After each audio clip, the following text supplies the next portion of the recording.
नमस्कार दोस्तों, स्वागत है आपका हमारे चैनल टेल्स बाय यशु पर।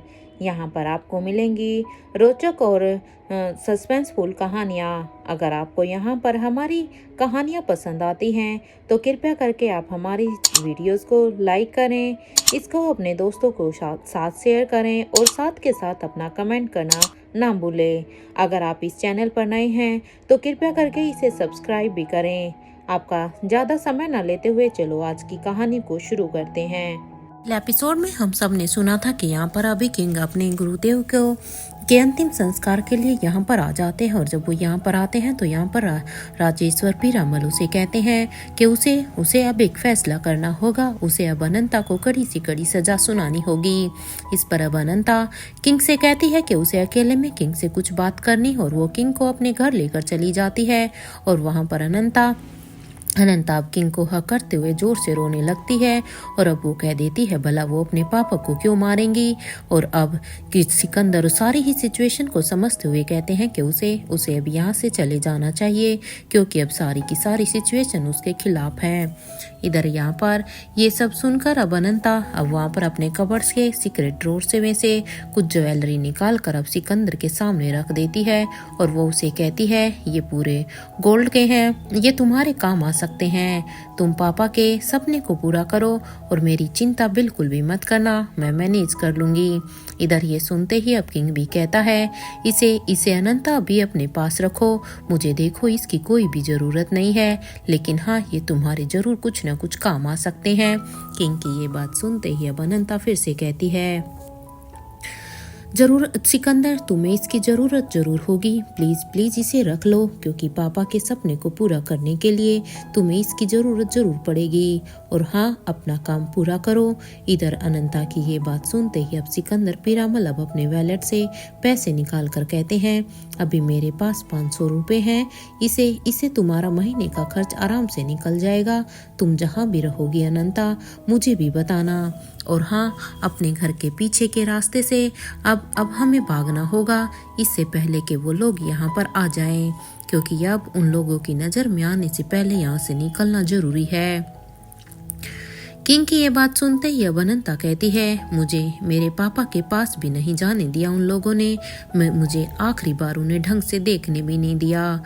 इन्हीं सवालिया नजरों से अब अनंता किंग की तरफ देखती है। यहाँ किंग अब अनंता को लेकर अब वहाँ से दूसरी तरफ जंगल के रास्ते से भागने लगते हैं। इधर कुछ ही देर के बाद जब वो दोनों जंगल के बीचों बीच पहुंचते हैं तो यहाँ पर अनंता अब कहती है रेलवे स्टेशन, आई थिंक हमें रेलवे स्टेशन शॉर्टकट से जाना होगा। इस बात पर अब किंग कहते हैं अनंता हमारे पास टाइम भी नहीं है, जल्दी से चलो यहाँ से। इधर भागते भागते अब सुबह से रात हो गई थी और ये दूसरा दिन भी निकलने को था। वो दोनों जैसे ही अभी यहाँ पर रेलवे स्टेशन पहुँचते हैं तो वहाँ पर पहुँचने के बाद अब किंग कहते हैं अनंता ऐसा करते हैं यहाँ से बेंगलोर चलते हैं, उसके बाद ही हम तय करते हैं कि हमें आगे क्या करना है। किंग की इस बात पर अब अनंता कहती है हम सही तो कर रहे हैं ना सिकंदर। इस अनंता की इस बात पर अब किंग कहते हैं इसके अलावा हमारे पास कोई और रास्ता भी तो नहीं है ना अनंता, क्योंकि अगर हम वहाँ पर रहते तो भी फिर हम सुरक्षित नहीं थे। मैं तो चाहे कुछ संभाल भी लेता, लेकिन तुम वहाँ पर अब बिल्कुल भी सेफ नहीं थी। अब हमारे पास ऑप्शन ही यही था, ये वही वो गांव में अब तक लोगों ने भी अनंता के घर में आग लगा दिया था, क्योंकि जैसे ही उन लोगों को जब पता चला कि वो यहाँ से किंग के साथ भाग गई है, वहाँ पर जब उन्होंने देखा तो ना तो वहाँ पर अनंता थी और ना ही किंग था, तो उन्होंने लोगों ने गुस्से में आकर उसके पूरे के पूरे घर को आग लगा दिया।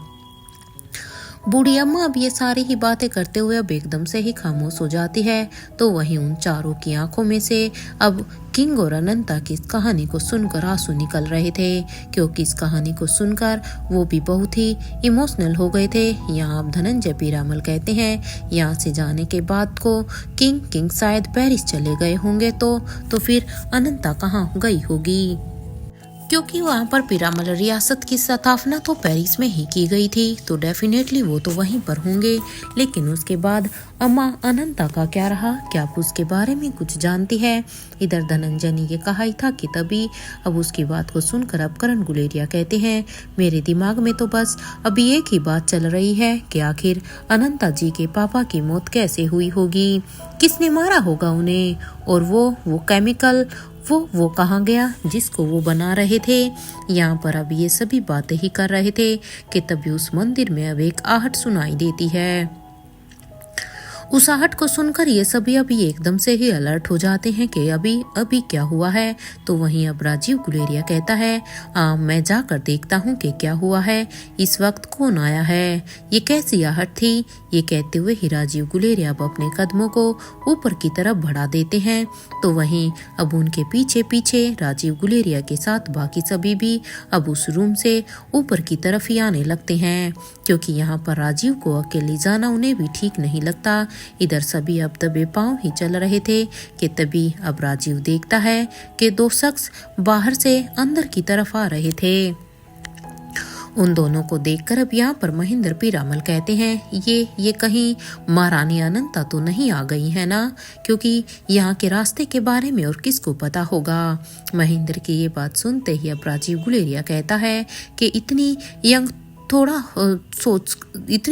थोड़ी ही ना होगी, क्योंकि देखो जो सामने से आ रहे हैं वो दो यंग लोग हैं, और जो भी कुछ बोल रहे हो सोच कर बोलो। यहाँ करण गुलेरिया बड़े ही ध्यान से उस शख्स को ही देखते हैं और उसे पहचानने की कोशिश कर रहे थे। इधर उसके चेहरे पर अब समाइल आ जाती है, तो उनके मुंह से अब अचानक से ही निकल जाता है अनिका, और अनिका नाम सुनते ही अब यहाँ पर धनंजय पीरामल भी कहते हैं, तुम क्या कह रहे हो, ये अनिका थोड़ी ही ना हो सकती है। वहीं इधर दूसरी तरफ अब तक अनिका निखिल के साथ अब तक उस गांव में आ जाती है, और वो अब यहाँ पर चारों तरफ देखने लगती है कि तभी उसके कानों में अब कुछ आहट सुनाई देती है। तो अब वो निखिल से कहती है, निखिल उस तरफ लोग हैं, जल्दी चलो। इधर ये कहते हुए ही अनिका अब उस तरफ ही जाने लगती है, और वो जैसे ही सीढ़ियों के पास आती है तो उसे कुछ समझ में आ रहा था, और अब वो निखिल से कहती है, बी केयरफुल निखिल। इस बात पर अब निखिल भी कहता है, ओके मैडम, मैं ध्यान दे रहा हूँ। अब चलिए, वो दोनों अब जैसे ही आगे बढ़ते हैं तो उनके सामने भी यहाँ पर चार लोग खड़े हो जाते हैं। यहाँ राजीव गुलेरिया अब कहता है, कौन हो तुम, और इस वक्त इतनी रात को यहाँ पर क्या कर रही हो?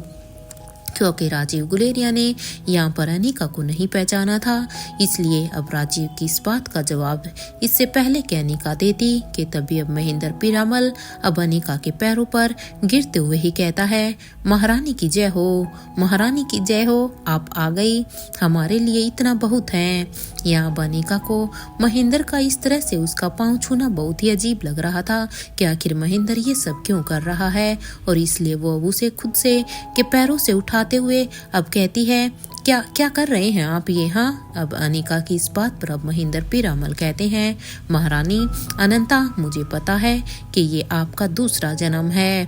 अभी मेरे दोस्त करण ने कहा कि आप अनिका हैं, यानी कि कविन अनंता का दूसरा जन्म, इसलिए आपको अपने जन्म की सब कुछ याद है, इसलिए आप मेरे लिए तो महारानी ही हैं। इधर महेंद्र की ये सारी ही बातें सुनकर अनिका को बहुत ही गुस्सा भी आ रहा था, क्योंकि उसे अनिका और महेंद्र की ये सारी ही बातें बेसलेस लग रही थी, इनमें उसे कोई भी लॉजिक नजर नहीं आ रहा था। इससे पहले कि अब अनिका कुछ भी उसे फिर से कहती, तभी उसकी नजर अब दीवार पर बनी हुई एक पेंटिंग पर जाती है।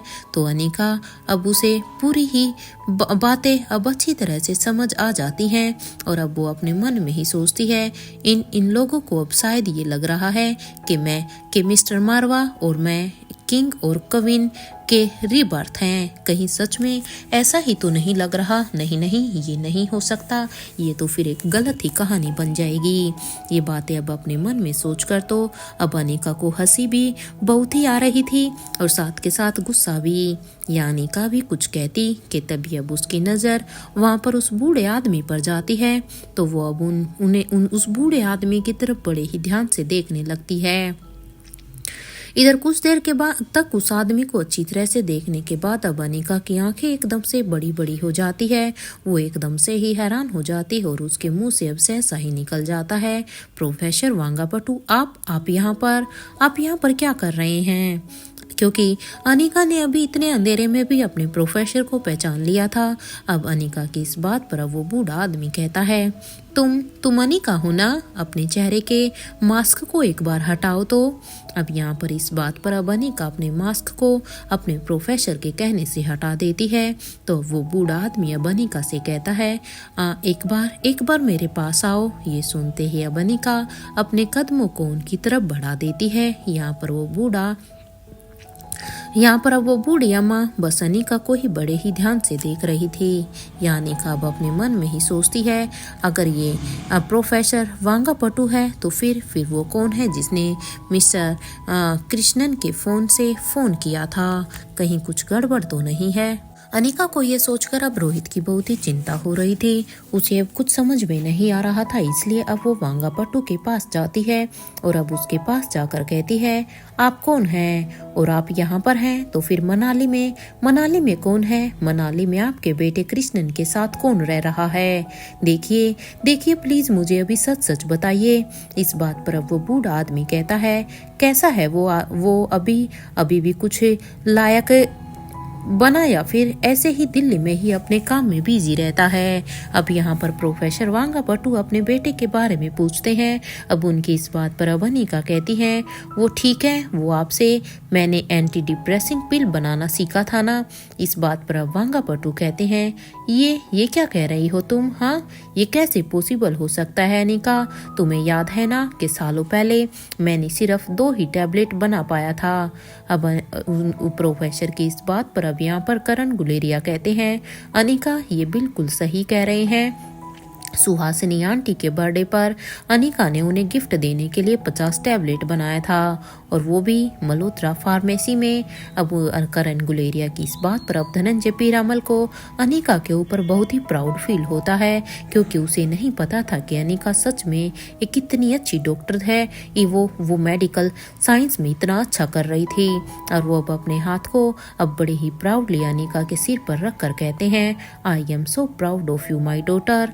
अब धनंजय की इस बात पर अब अनिका कहती है, थैंक यू पापा, लेकिन आप लोग मुझे बताइए ना, क्या ये वाकई में ही वांगापट्टू है? क्या मुझे कुछ सही नहीं लग रहा। अनिका की इस बात पर अब वो बूढ़ा आदमी कहता है, अरे कितनी बार कहूँ मैं तुम्हें कि मेरी बात पर यकीन हो ही नहीं रहा है। मैं ही वांगापट्टू हूँ। ऐसा करो, तुम एक काम करो, जाओ यहाँ से निकलो तुम। अब उस बूढ़े आदमी की ये सारी ही बातें सुनकर तो अब अनिका उनसे कहती है, मैं जब रिया को लेकर दिल्ली आई थी और वहाँ पर आपने मुझे करण पापा के ट्रीटमेंट के लिए फ़ोन करके मना किया था। इधर अब अनिका की ये बात सुनते ही वो बूढ़ा आदमी फिर से कहता है, ये क्या कह रही हो अनिका तुम? और मैं तुम्हें करण का इलाज करने के लिए मना क्यों करता?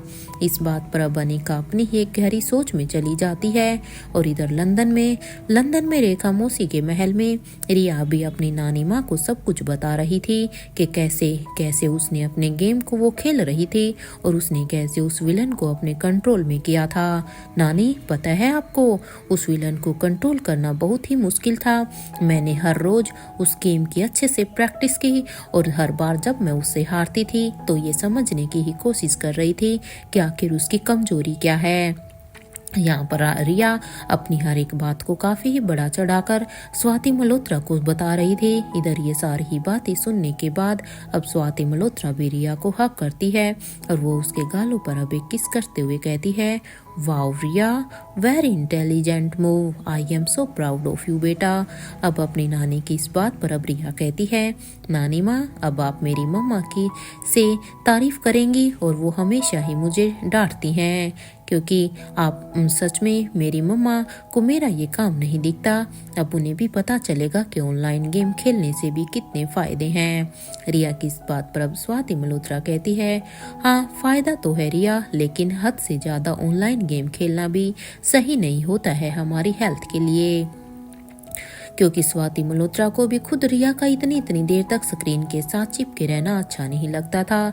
यहाँ पर स्वाति मल्होत्रा अब रिया के साथ अपना टाइम स्पेंड करती है तो वहीं रिया अब अपनी नानी से कहती है, नानी माँ आज राहुल चाचू का कॉन्सर्ट है ना, हम देखने चलें, क्योंकि मुझे उनका म्यूजिक बहुत ही अच्छा लगता है। रिया की इस बात पर अब स्वाति मल्होत्रा कहती है, ठीक है रिया चलते हैं, मैं आपकी बड़ी मौसी से बात करती हूँ वहाँ पर जाने के लिए। इसके बाद हम तीनों ही वहाँ पर चलते हैं। अब अपनी नानी की इस बात पर अब रिया कहती है, वाह नानी यू आर सो ऑसम, वैसे वहाँ पर तो बहुत ही मजा आएगा। वैसे नानी माँ मैं फिर अगर हम आज वहाँ पर जा रहे हैं तो फिर मैं वहाँ के लिए क्या पहनूं? रिया की इस बात पर अब स्वाति मल्होत्रा कहती है, रिया बेटा आपको जो भी पसंद है आप वो पहन लो। इस बात पर अब रिया कहती है, नानी माँ आप क्या पहनेंगी? रिया की इस बात पर अब स्वाति मल्होत्रा कहती है, मैं आज वही पहनूंगी जो मेरी प्रिंसेस पहनेगी। अपनी नानी की ये बात सुनते ही तो रिया के चेहरे पर एक स्माइल आ जाती है और अब वो कहती है, ओके तो फिर हम दोनों ही हम जींस और उसके साथ एक हुडी पहनेंगे। ठीक है नानी, और हाँ हाई पोनीटेल भी करेंगे। अब रिया की इस बात पर स्वाति मल्होत्रा कहती है, ठीक है जैसा आपको ठीक लगे, आपका ऑर्डर सराखों पर। अब चलो आप भी रेडी हो जाओ और नानी माँ भी रेडी होने के लिए जा रही है। मैं तब तक आपकी बड़ी मौसी से भी इसके बारे में कह दूंगी कि वो भी जल्दी से रेडी हो जाए। ये कहते हुए ही स्वाति मल्होत्रा रिया के रूम से जाने लगती है तो यहाँ रिया अब अपने फ़ोन से राहुल को कॉल लगा देती है। इधर कुछ ही देर की रिंग के बाद जब सामने से हेलो की आवाज़ आती है तो भी यहाँ पर रिया कहती है, हेलो चाचू कैसे हैं आप? अब ये कहते हुए ही अब रिया को सामने से आवाज़ आती है, मैं तो बिल्कुल पूरी तरह से ठीक हूँ रिया, आप कैसी हैं? अब यहाँ पर अब उनकी इस बात को सुनकर अब रिया कहती है, मैं भी पूरी तरह से ठीक हूँ चाचू, आज तो आपका कॉन्सर्ट है ना। अब रिया की इस बात पर अब रिया को सामने से आवाज़ आती है, हाँ बेटा है तो तुम आना चाहती हो क्या? अब यहाँ पर राहुल की इस बात पर रिया कहती है, हाँ मुझे आना तो है, आप मेरे लिए 3 पास का अरेंजमेंट करा दीजिए ना प्लीज़। रिया की इस बात पर राहुल कहता है, तुम तो मेरी एक वीआईपी गेस्ट हो, तुम डायरेक्ट ही आ जाना, तुम्हें कोई भी नहीं रोकेगा, तुम्हें डायरेक्ट एंट्री मिल जाएगी। राहुल की इस बात पर अब रिया कहती है, oh thank you so much चाचू, यू आर द बेस्ट चाचू इन द होल वर्ल्ड। इस बात पर अब रिया की इस बात को सुनकर तो अब राहुल की एकदम से ही हंसी छूट जाती है और वो अब रिया से कहता है, ओके रिया मैं अभी देखो थोड़ा सा बिजी हूँ क्योंकि मुझे अभी अपनी प्रैक्टिस भी करनी है, तुम यहाँ पर आ जाओ उसके बाद ही हम बात करते हैं।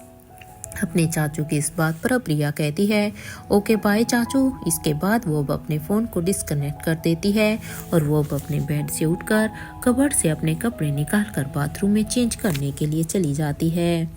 इधर पेरिस में बूढ़े किंग के पैलेस में यहाँ बूढ़े किंग अभी अपने दिमाग में यही सोच रहे थे कि ये लड़का रोहित कब आएगा और वो अपनी माँ से सवाल करेगा। मन तो कर रहा है कि उस यशवंत मल्होत्रा को इतना मारूं कि उसकी रूह तक कांप जाए। अरे उसकी हिम्मत कैसे हुई मेरी बेटी को मारने की? मेरी बेटी के पास आना तो दूर, उसके तो अब नाम से भी कांपेगा हुई यशवंत मल्होत्रा। देखना मैं उसका ऐसा हाल करूंगा। जहां एक तरफ किंग को रोहित के आने का ही इंतजार था क्योंकि किंग को अब तक पता चल चुका था, क्योंकि किंग की स्टैचू ने वहां पर नताशा और रोहित के बीच में हो रही सारी ही बातों को किंग तक पहुंचा दिया था। इसलिए किंग भी अब यही सोच रहा था कि रोहित अपनी माँ से अपने सवालों को पूछने के लिए जरूर एक बार यहाँ पर आएगा। तो वहीं दूसरी तरफ इधर अपने रूम में सो रही आयशा मारवा को रोहित को लेकर अब बुरे बुरे सपने आ रहे थे। वो बस जल्दी से अब अपने बेड से उठकर बैठ जाती है और अब वो अपने मन में ही कहती है, रोहित तो यहाँ मेरे पास है, तो फिर मुझे उसे लेकर ऐसी घबराहट क्यों हो रही है? कैसे सपने हैं ये? जब रोहित बिल्कुल मेरे पास सुरक्षित है तो फिर ये सब क्या हो रहा है? मैं उम्मीद करती हूँ कि वो पूरी तरह से ठीक हो। यही सब सोचकर अब आयशा मारवा अचानक से अपने बेड से उठकर सीधा ही बालकनी में आ जाती है। क्योंकि यहाँ का नज़ारा बहुत ही सुंदर था। जब भी आयशा को कुछ भी बेचैनी होती थी तो यहाँ का नज़ारा देखकर एक पल के लिए वो सारी ही चीज़ें भूल जाती थी और अब वो बाहर का नज़ारा देखने लगती है। इधर इंडिया में मनाली में नेत्रा भी अभी जगजीवन हॉस्पिटल के पास आ जाती है, क्योंकि सर जी के द्वारा फोन किए जाने पर नेत्रा तभी के तभी मारवा हाउस से निकल गई थी और यहाँ पर जगजीवन हॉस्पिटल के पास आने के बाद अब वो अंदर की तरफ जाने लगती है। रिसेप्शनिस्ट के पास जाकर अब नेत्रा उससे कहती है, यहाँ पर मुझे डॉक्टर शांतनु से मिलना है। नेत्रा की इस बात पर अब वो रिसेप्शनिस्ट कहती है, वो तो हॉस्पिटलाइज्ड हैं और सिर्फ वही नहीं, उनकी टीम भी यहाँ पर अभी एडमिट है। इस बात पर अब नेत्रा कहती है, हाँ मुझे पता है, लेकिन वो अभी किस वार्ड में है। अब नेत्रा की इस बात पर अब वो रिसेप्शनिस्ट कहती है, मैडम लेट मी चेक। ये कहते हुए ही वो अब अपने कंप्यूटर पर डाटा चेक करने लगती है। रिसेप्शनिस्ट जब उस कंप्यूटर पर डाटा को चेक कर लेती है, जब वो सारी की सारी डिटेल निकाल लेती है, तो वो देखने के बाद अब वो नेत्रा से कहती है, डॉक्टर नेत्रा वो सेकंड फ्लोर पर 202 रूम नंबर में है। ये सुनते ही अब नेत्रा कहती है, थैंक यू सो मच, और फिर वो एलिवेटर से सीधा ही सेकंड फ्लोर की तरफ जाने लगती है। इधर कुछ ही देर के बाद जब वो वहाँ पर पहुँचती है तो नेत्रा वहाँ पर पहुँचने के बाद देखती है कि वो डॉक्टर जो बेड पर लेटा हुआ है, उसे ऐसे देखकर तो अब नेत्रा उसे एग्जामिन करने लगती है, क्योंकि उसकी हालत बहुत ही खराब थी। नेत्रा को इस तरह से अपने सामने देखकर तो वो उस डॉक्टर की हालत अब और भी खराब हो जाती है और वो डॉक्टर अब कराते हुए कहता है, मुझे माफ कर दीजिए मैडम। इस बात पर अब नेत्रा कहती है, तुम्हारी बेवकूफ़ी की वजह से हमारा बहुत ही बड़ा नुकसान हो गया है, तुम्हें इस चीज का अंदाजा भी नहीं है। अरे सर जी का एक्सपेरिमेंट तुम्हारी वजह से रुक गया है।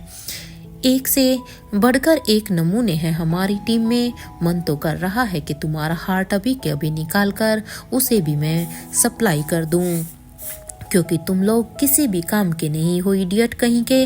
अब जल्दी से ठीक हो जाओ, वरना मैं तुम्हें दोबारा से इस जिंदगी में लौटने का मौका ही नहीं दूंगी। ये कहते हुए ही नेत्रा वहां से गुस्से में जाने लगती है। इधर एक तरफ गुलेरिया हाउस में रोहित का चौपर अभी गुलेरिया हाउस के टेरेस पर आकर रुकता है, तो वहीं रोहित अभी अपने फोन से यहाँ पर आने के बाद अब चिराग को फोन लगा देता है।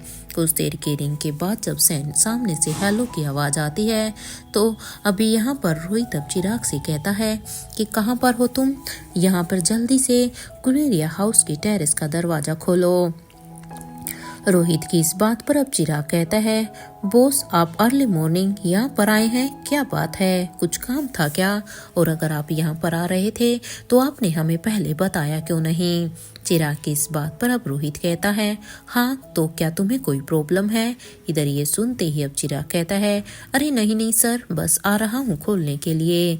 इधर ये सुनते ही रोहित अब अपने फ़ोन को डिस्कनेक्ट कर देता है, तो वहीं दूसरी तरफ इधर चिराग भी अब अपनी आंखों को मसलते हुए ही ऊपर टेरेस की तरफ जाने लगता है, क्योंकि रोहित यहाँ पर मनाली में अर्ली मॉर्निंग पहुंचा था और चिराग इस समय सो रहा था। लेकिन जब उसने रोहित का नंबर अपने फ़ोन पर फ्लैश होते हुए देखा तो उसकी आंखें एकदम से खुल गई और अब वो यहाँ पर अपनी आंखों को मसलते हुए ही भाग रहा था। इधर कुछ ही देर के बाद जब चिराग वहां टेरेस की तरफ पहुंचता है तो वहां पर टेरेस के दरवाजे को खोल देता है, तो उसके सामने यहाँ पर रोहित मारवा खड़े थे। रोहित को देखकर अब चिराग कहता है, गुड मॉर्निंग सर। अब चिराग की इस बात पर रोहित कहता है, गुड मॉर्निंग चिराग, यहाँ पर सब ठीक तो है ना? रोहित की ये बात सुनते ही अब चिराग कहता है, यस सर, बिल्कुल सब कुछ ठीक है। यहाँ रोहित और चिराग बात करते हुए ही दोनों अभी नीचे आ जाते हैं, तो वहीं रोहित अब अनिका के रूम की तरफ जाने लगता है और वो वहाँ जाते ही अब रोहित चेंज करने के बाद अब बेड पर लेट जाता है और वो अब अनिका को कॉल करने लगता है।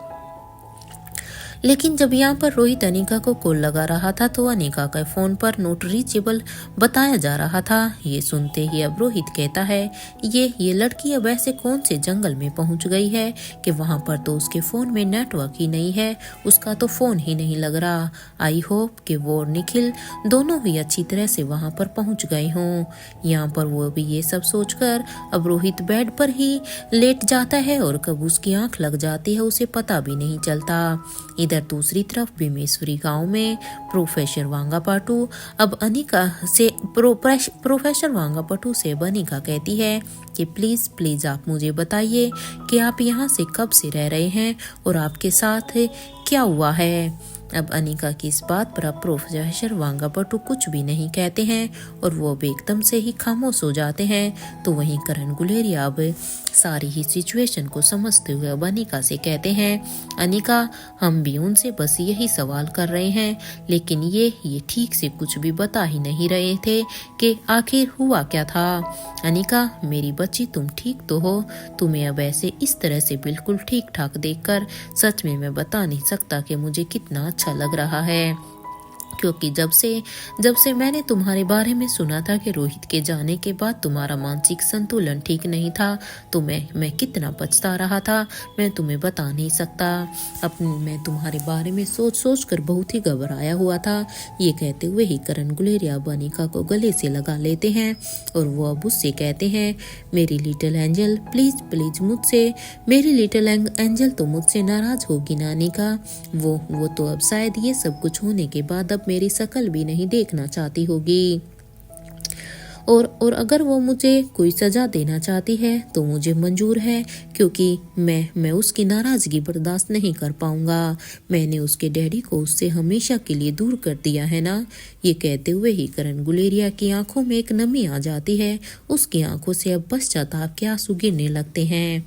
इधर अपने पापा को इस तरह से पश्चाताप में रोता हुआ देखकर अब अनिका अपने पापा को संभालते हुए कहती है, पापा प्लीज आप पहले खुद को संभालिए और प्लीज आप अपने गिल्ट से अभी के अभी आजाद हो जाइए। अनिका की इस बात को सुनकर अब करण गुलेरिया कहते हैं, ये तुम क्या कह रही हो अनिका? मैं अब अपने गिल्ट से कभी भी आज़ाद नहीं हो सकता, क्योंकि जो मैंने गुनाह किया है उसकी शायद यही सजा है। अब मुझे पूरी जिंदगी भर ऐसे ही गिल्ट में ही रहना होगा। अब अपने पापा को इस तरह से मायूस देखकर अब अनिका से रहा नहीं जाता और वो कहती है, पापा पहले मेरी बात सुनने की कोशिश तो कीजिए। अरे मिस्टर मारवा पूरी तरह से ठीक है, उन्हें कुछ भी नहीं हुआ है, वो जिंदा है। इधर अनिका की ये बात सुनते ही तो वहां पर जहाँ पर करण गुलेरिया को एक जोर का झटका लगता है, तो वहीं बाकी के सभी लोगों को ये इतनी ही जोर से झटका लगता है, क्योंकि उन सबको यकीन कर पाना बहुत ही मुश्किल था, क्योंकि इन सब ने ही अपनी आंखों से सब वहाँ का नजारा देखा था। या अब इस बात को सुनकर अब राजीव गुलेरिया उससे कहते हैं, क्या मतलब है तुम्हारा कि रोहित सच में ठीक है, वो जिंदा है? तुम हम सभी ने तो उसकी डेड बॉडी को अच्छी तरह से देखा था ना, तो फिर ये तुम क्या कह रही हो? अब राजीव गुलेरिया की इस बात पर अब महेंद्र पीरामल भी कहते हैं, ब्रो रोहित मारवा की डेड बॉडी तो 6 साल पहले भी मिली थी ना। वो जब शक्तिशाली गेंडा याद है ना तुम्हें? तब उसकी और शक्तिशाली गेंडे की फाइट हुई थी, तब भी तो एक बॉडी मिली थी। लेकिन उसके बाद क्या हुआ था? उसके बाद भी तो रोहित मारवा जिंदा था ना। महेंद्र की ये बात सुनते ही अब राजीव गुलेरिया यहाँ पर हैरानी से बस अनिका को ही देख रहे थे, और वो इससे पहले के अनिका को कुछ भी कहते, तभी अब वो बूढ़ी अम्मा अब जो कि इतनी देर से अनिका को ही देख रही थी, अब वो अनिका के सामने आकर कहती है, क्या लगता है तुम्हें, तुम किंग की जिंदगी में हमारी अनंता की जगह ले लोगी?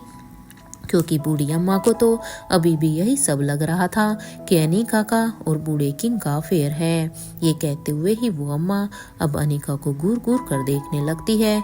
इधर ये सुनकर तो अब महेंद्र पीरामल अब अपने भाई से कहते हैं, इस बुढ़िया का दिमाग क्या घुटनों में आ गया है क्या? अरे बार बार बस एक ही बात कर रही है। अरे ये बुढ़िया समझ क्यों नहीं रही है कि ये अनिका हमारी महारानी है। मेरा मतलब है कि महारानी अनंता का पुनर्जन्म है। ये क्यों इसे बार बार किंग के साथ जोड़ रही हैं? इधर महेंद्र पीरामल की ये सारी ही बातें सुनकर तो अब अनिका के कानों सारी ही बातें अभी अनिका के कानों में जा रही थी, और उसकी इन बातों को सुनकर उसे हंसी तो बहुत छूट रही थी, लेकिन अब वो खुद के इमोशंस को कंट्रोल करती है और वो बूढ़ी अम्मा की तरफ देखती और कहती है, मैं आपकी अनंता की जगह अम्मा कभी भी नहीं लेना चाहती हूँ। और वैसे भी मैं अनिका हूँ, मेरा अपना पति है और मेरे 3 बच्चे भी हैं। और पता है, ये जो 4 लोग हैं यहाँ पर खड़े हैं, उनमें से 2 मेरे पापा हैं और 1 मेरे बड़े पापा हैं। इधर अनिका के मुंह से राजीव गुलेरिया ने जब अपने लिए बड़े पापा शब्द सुना तो राजीव की तो आंखें एकदम से ही नम हो जाती हैं, क्योंकि उसने कभी नहीं सोचा था कि अनिका के मुंह से वो ये शब्द भी सुन पाएगा। और अब वो मन ही मन अब उन्हें बहुत ही अच्छा भी लग रहा था ये शब्द सुनकर, क्योंकि अब तक उसके खुद के बच्चों ने उसे पापा नहीं कहा था। और अब वो ऊपर वाले को थैंक यू कह रहे थे कि जो जिंदगी ने उनसे सब कुछ छीन लिया था, अब उस जिंदगी में उन्हें वो सब कुछ मिल गया है। यहाँ पर अब वो बुढ़िया अब अनिका की इन बातों को सुनकर अब अनिका के ऊपर अब अपना डंडा उठाकर कहती है, तुम भी इन लोगों की तरह झूठ बोल रही हो ना? तुम सब एक जैसे हो। अरे तुम्हें उस राजेश्वर ने सच में उस राजेश्वर ने ही यहाँ पर भेजा है ना? देखो मैं तुम लोगों को नहीं छोड़ूंगी। ये कहते हुए ही वो बूढ़ी अम्मा अब अनिका के पीछे भागने लगती है। तो वहीं बूढ़ी अम्मा को इस तरह से भागता हुआ देखकर अब महेंद्र पीरामल कहते हैं, अरे अरे अरे सब भागो यहाँ से, ये बुढ़िया तो सच में फिर से पागल हो गई है।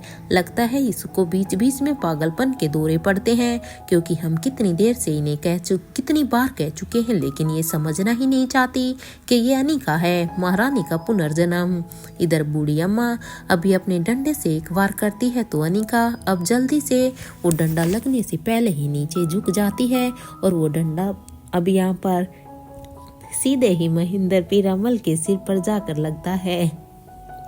जैसे ये डंडा महेंद्र पीरामल के सिर पर लगता है तो अब उस डंडे के लगते हुए ही वो कहते हैं, मैंने क्या किया है? अरे मुझे क्यों मार रही हो? ये कहते हुए ही वो वहीं पर ही बेहोश हो जाता है, क्योंकि ये डंडा एक मोटा डंडा था। तो यहाँ पर महेंद्र को इस तरह से बेहोश देखकर अब वहाँ पर निखिल कहता है कि ये जिंदा तो है ना, कहीं ये मर तो नहीं गया? निखिल की इस बात पर अब अनिका कहती है, बस मरा नहीं है, अभी बेहोश है। इस बात पर अब राजीव गुलेरिया कहता है, अगर ऐसा है तो इसे ऐसे ही रहने दो, क्योंकि देखो जब से ये यहाँ पर आया है ना तो इसने हम सब का ही दिमाग खराब कर दिया है, और अब तो इसने महारानी के पुनर्जन्म की भी एक रट लगानी शुरू कर दी है। ये सुनते ही अब अनिका जो कि महेंद्र पीरामल के सिर को चेक करने लगती है, ये देखकर अब बूढ़ी अम्मा कहती है, क्या तुम भी डॉक्टर हो? अब बूढ़ी अम्मा की इस बात पर अब करण गुलेरिया कहते हैं, हाँ ये डॉक्टर है, और आपने ये नाम सुना होगा, डॉक्टर अमृता राय कुला, ये वही डॉक्टर हैं।